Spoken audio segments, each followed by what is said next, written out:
saying that radiation is bad, it'll kill you. Remember before it came to the point that people would sell the anti-radiation devices to put on cell phones, right?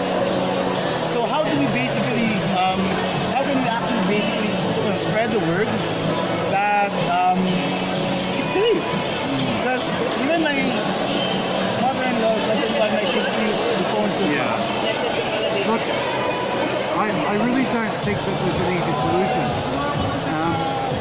At the end of the day, people are complicated, and the media is huge now. With the internet, it's very difficult for someone to find the right information.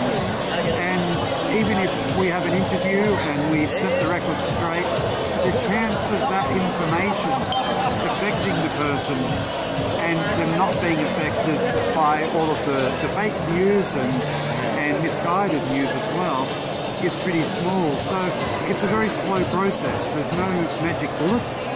I think really the issue is trying to educate the medical professionals and trying to educate children in school.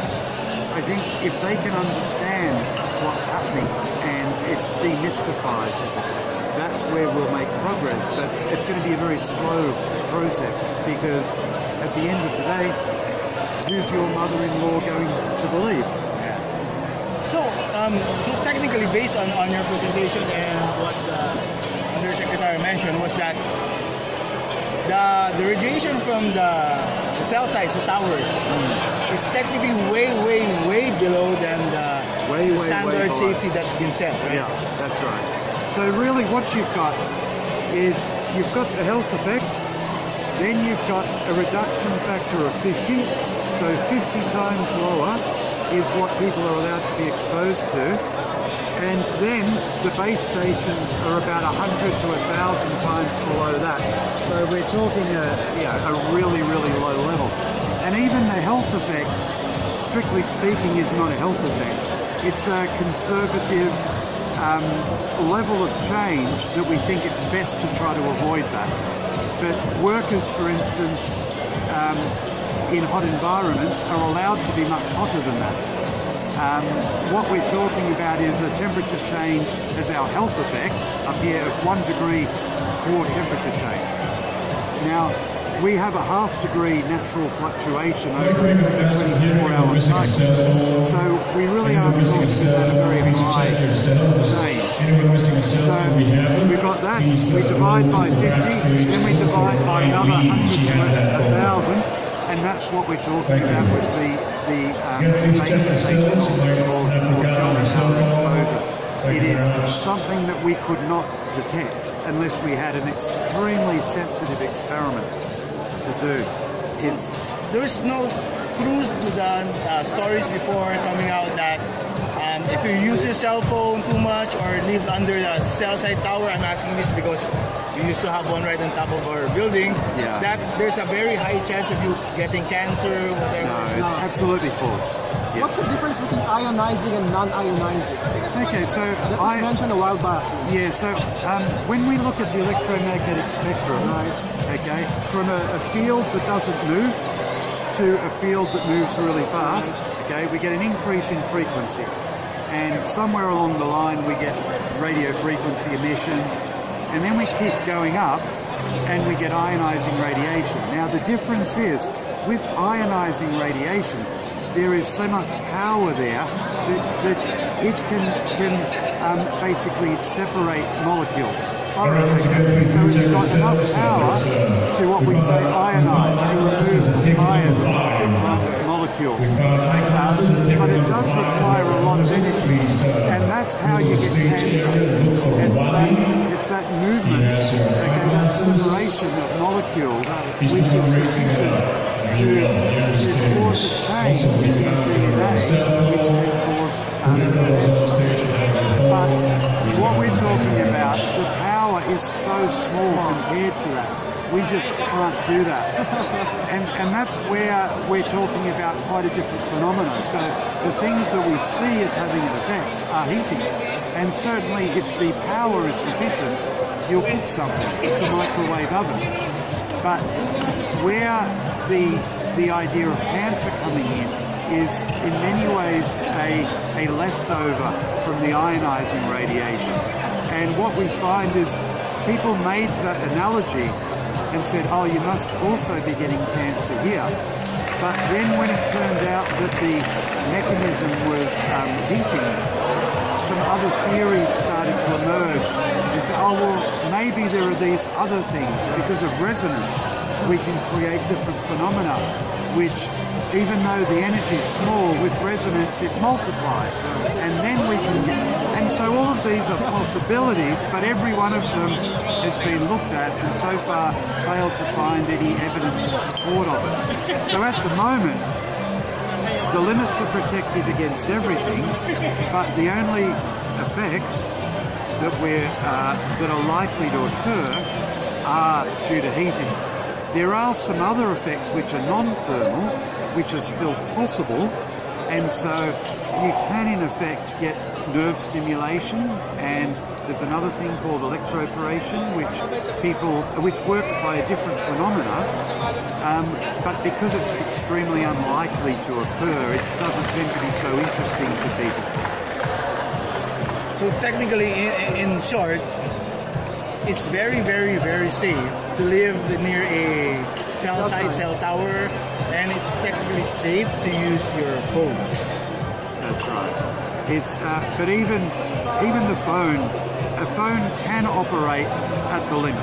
It doesn't do it very often, and because people want to buy phones that their battery lasts a lot, so they make the technology to increase battery life, and that means it can't use much power. So everything is aimed at reducing the amount of power so you can use your battery, your phone for longer. And so this can in principle get up to the limit, but even then, at the limit, what you're talking about is actually a 0.1 degree temperature rise. So 1/10 of 1 degree. Now our temperature is going up and down hugely all of the time. And so, there is no evidence that such a small change can affect you. I mean, if anything, if you were cold, maybe you'd like it. It'll help you heat up. But it'd be very, very hard to detect that. What you could detect is if you pick up a phone, it doesn't have to be a phone, it could be a block of wood. If you hold something here, what happens is now your skin is not exchanging temperature with the environment.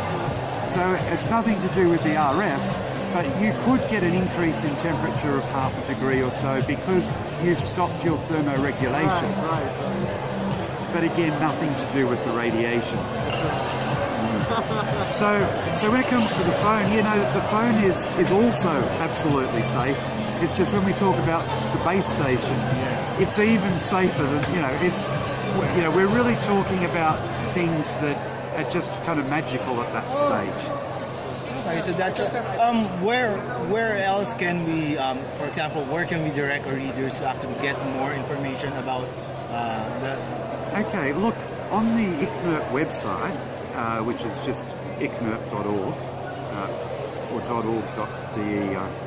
I can give you a link, I can't remember, sorry.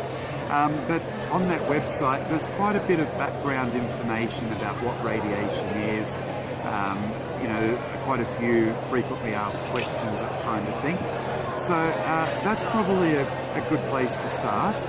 There's also the World Health Organization EMF project, and they similarly have some FAQs and a little bit of background information. And both of those just give you the straight science without any politics involved. So I think that's a good starting place.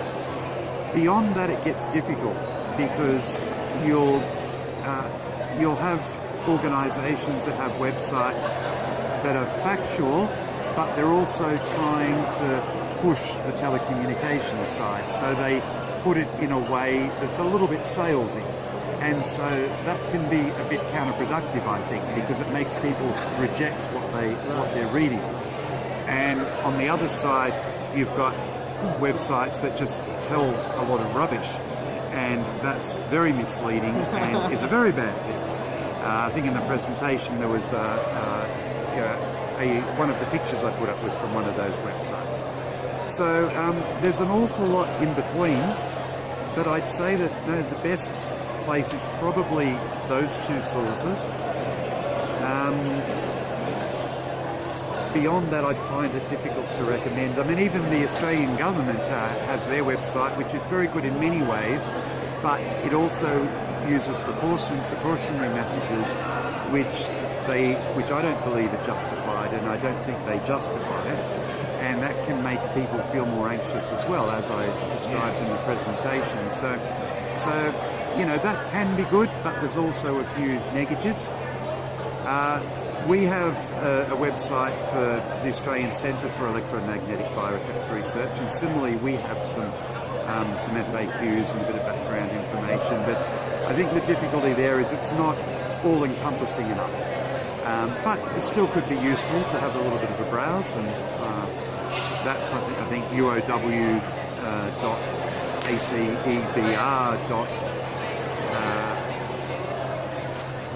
I'd have to give you that as well. We'll ask it from Jason. Yeah, that'd be good. I can't remember that one. So basically, what you're saying is the only danger that we have living with the towers is if the tower falls on you. If the tower falls on you, that's right. That's right. Okay. Or if you feel stressed because you're scared of the tower, You go up the tower and jump. Psychological, right. yeah, then that's. I mean, it's not a protect. People have very real symptoms. Right. We've looked at people and the physiology changes quite dramatically.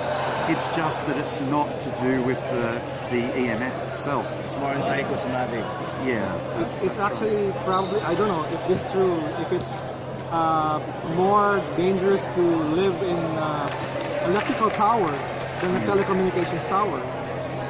Well, look, there's some... Now, look, I'd say it's equal. The difficulty was there was some research in the 70s, 80s, epidemiological research looking at whether there was any association between proximity from mains power supplies and childhood leukemia. Of course, people are very concerned about childhood leukemia, and it turned out that there was an association. And so that's been looked at a lot. And so there is that early research, which means that would be a lot more dangerous, because for RF we've got no association, and for ELF we do. But however, recent evidence following that up has failed to replicate it. So, but it took years before it took 30 years. And to dispute that. And a lot of concern. But I mean, I guess on the positive note, there was a lot of research done along the way trying to test in the laboratory on animals whether there was an issue, and they failed to find an effect. So it was a good indication that there was nothing there. So telecom is probably going to take something like that to be able to dispute all the allegations about EMF. Look, I'd say we've probably done about as much as we're ever going to take, but I think it's now up to government organisations to say things clearly and simply, for appropriate media to start seeing it like that and just give a simple message. But it's not clear that more research will make much difference, to be honest. It's already there. It is It's already been done there. already. Yeah. All right. If anything, we might find that it's good for you, because some of the research is actually finding suggestions that there are benefits. So the mouse literature, for instance, finds for Alzheimer's, if you have an animal model of Alzheimer's disease, the pathology gets improved with mobile phone exposure, and the cognition gets improved as well. Whether it seems too good to be true, I don't know. But there are two studies that have tested, and they both had the same results, and they were different groups. So I don't know. But you never know. 10 years' time, we may all be, sitting there talking on the phone to improve our Alzheimer's. You never know. That's right. It's like the egg yolk. They said it's good, then it's bad, then it's good again. Yeah. Okay. Difficult to know. Rafi, any other No. questions? Okay. But in terms of being close to the cell tower, if you're next to the cell tower, your phone gives off much less, so you actually get reduced exposure. Because we used to live underwater. They put one on top of our building. Yeah. Okay. Well, thank you very much for Dr. spending some Croft, time thank for you us. very much. You're very welcome. Next time we hope to see Lara.